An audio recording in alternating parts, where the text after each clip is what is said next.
Assalamualaikum warahmatullahi wabarakatuh. Perkenalkan, nama saya Priyani. Perkenalkan, nama saya Salsabila Safitri. Kami dari kelas 12 IPS 4. Kami di sini ingin menayangkan video tentang negara maju dan berkembang, negara Australia. Selamat menyaksikan. Bye.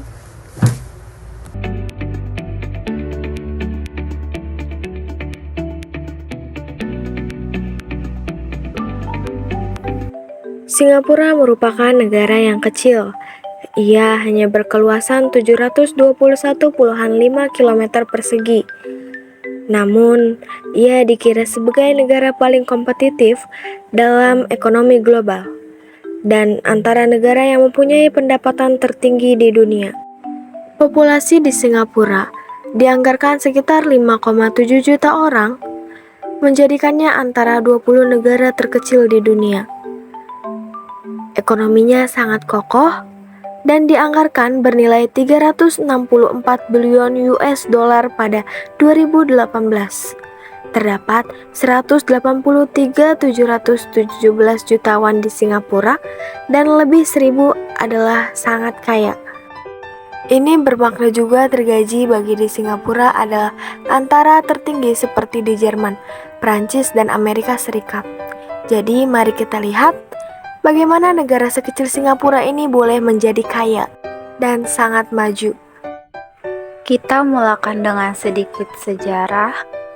Singapura modern didirikan pada abad ke-19 oleh seorang individu yang dikenal sebagai Sir Thomas Stafford Raffles. Pada tahun 1963, Malaysia dibentuk yang terdiri daripada Malaya, Singapura, Sarawak, dan Sabah. Selepas keluar dari Malaysia pada tahun 1965 dan ketika itu Singapura tidak mempunyai apa-apa sumber asli seperti minyak dan gas yang boleh dijadikan pendapatan kepada negara ini, menyebabkan Singapura terpaksa berjuang dan bekerja keras dalam tempo 5 tahun selepas itu. Namun begitu, Singapura mempunyai sesuatu yang tak boleh dibeli oleh mana-mana negara, yaitu lokasi.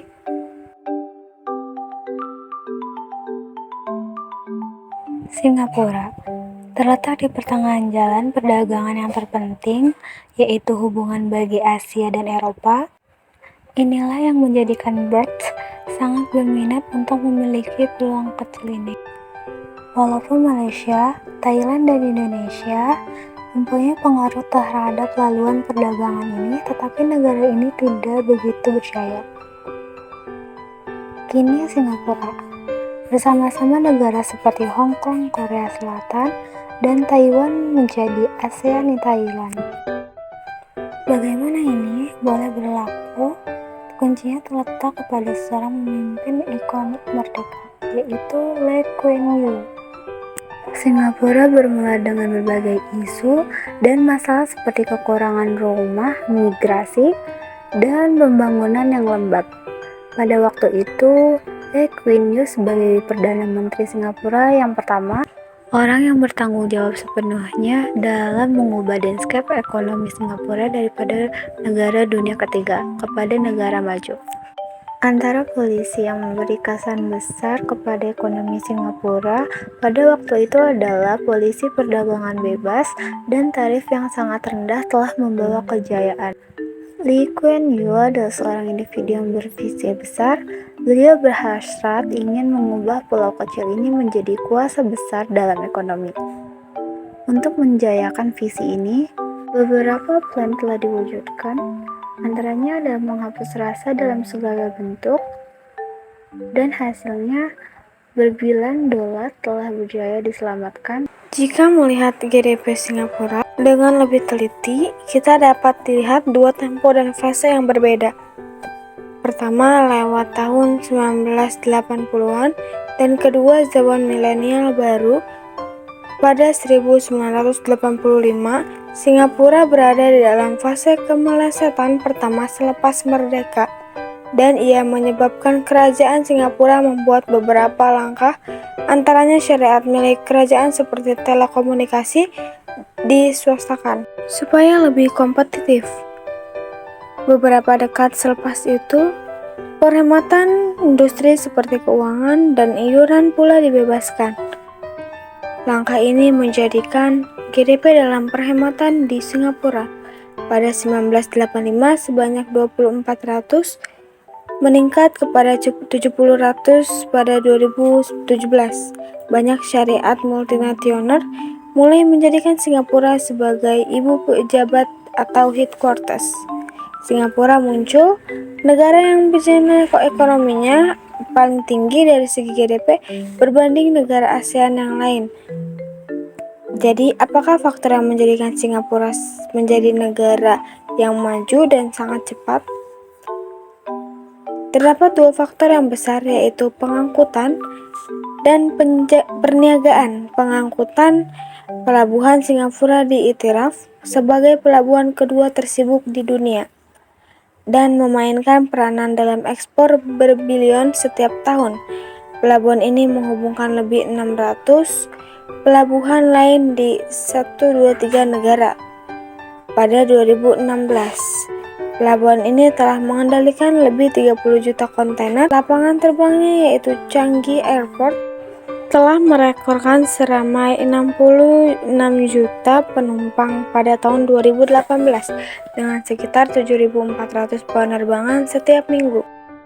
Perniagaan Singapura diiktiraf sebagai antara negara yang paling mudah untuk melakukan perniagaan.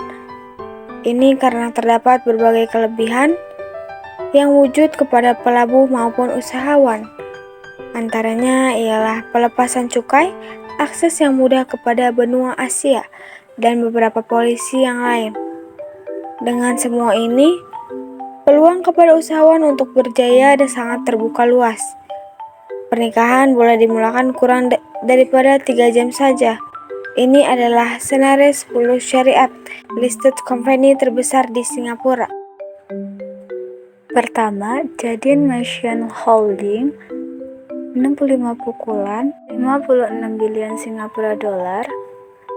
Kedua, DPSD Group Holding 62 bilion Singapura dolar.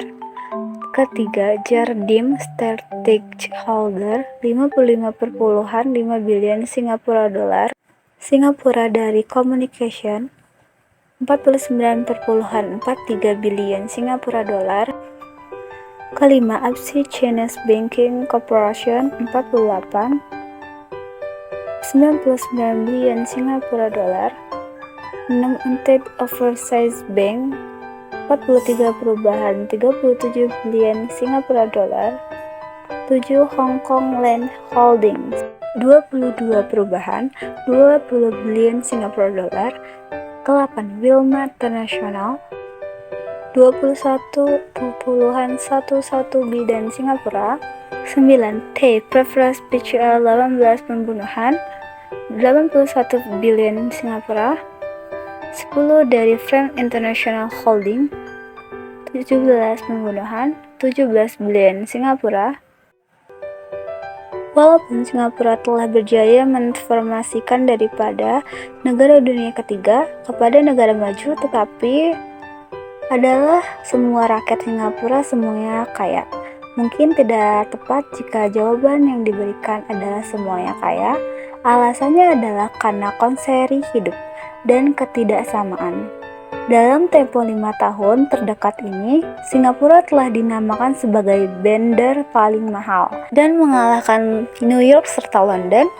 Paling ketara adalah cukai terhadap kendaraan, yang menjadikan Singapura negara paling mahal untuk membeli kereta.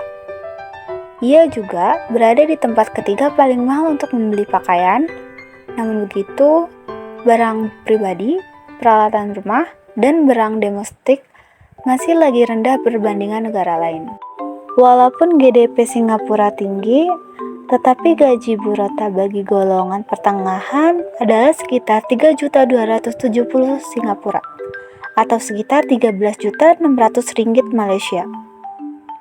Bagi nilai ini, ia tidak mampu memenuhi kekuasaan pembeli bagi golongan pertengahan Singapura.